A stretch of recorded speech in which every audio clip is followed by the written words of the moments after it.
நீங்க எவ்வளவு சாப்பிட்டாலும் உடம்பு ஏற மாட்டேங்குதுன்னா இதுக்கு மெட்டபாலிசம் தான் ரீசன். மெட்டபாலிசம்னா என்ன, அது ஏன் எல்லாருமே தெரிஞ்சுக்கணும்னு சொல்லிட்டு இந்த வீடியோல சொல்றேன். அப்படி இன்னைக்கு அதுக்கு வந்தோம்னா, இன்னைக்கு ஒரு அருமையான ஞாயிற்றுக்கிழமை. ஏன்னா இன்னைக்கு எனக்கு ஓய்வு நாள். அதனால காலையிலேயே ஒரு 11 மணி அளவில் எழுந்து குளிச்சு முடிச்சுட்டு பாலும் பழமும் வாங்கிட்டு ரூமுக்கு வந்துட்டேன். வந்தது ஓட்ஸ், மில்க், பாலும் எல்லாமே ஒரு மிக்ஸ் பண்ணி பிரேக்ஃபாஸ்ட் கம்ப்ளீட் பண்ணிட்டேன். இன்னைக்கு இந்தியா விசஸ் நியூசிலாந்து மேட்ச். அதுக்கு நான் பிராக்டிஸ் பண்ணிட்டு இருந்தேன். எதுக்கு பிராக்டிஸ் பண்ணிட்டு இருந்தேன்னா எனக்கே தெரியல. சும்மா பேட் இருந்துச்சுன்னு சொல்லிட்டு நானே காத்து வாக்குல சுத்திட்டு இருந்தேன்.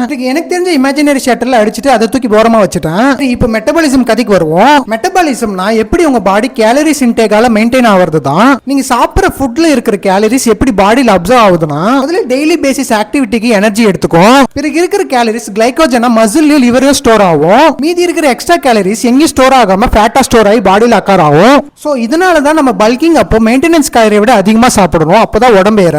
இந்த வீடியோ யூஸ்ஃபுல்லா இருந்தா பல்கிங் பண்றவங்க ஃப்ரெண்டுக்கு ஷேர் பண்ணுங்க. கடைசியா இந்தியா வின் பண்ணிடுச்சு. சோ பக்கத்து வீட்டுல பட்டாசு வெடிச்சு கொண்டாடிட்டு இருந்தாங்க. என் வீடியோ புதுசா பாக்குறீங்கன்னா ஃபாலோ அண்ட் சப்ஸ்கிரைப் பண்ணிக்கோங்க நண்பர்களே.